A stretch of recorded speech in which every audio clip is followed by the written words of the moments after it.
This is a win for homeowners in wildfire affected areas of Los Angeles.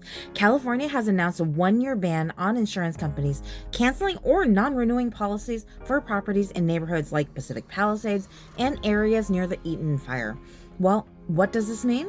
If you are in or near any of these zones, your insurance is protected through January 2026. Even if you weren't directly impacted by the fires, you can't lose your coverage, giving you a crucial stability in a very tough insurance market. If you know somebody that needs to hear this, share this video with them.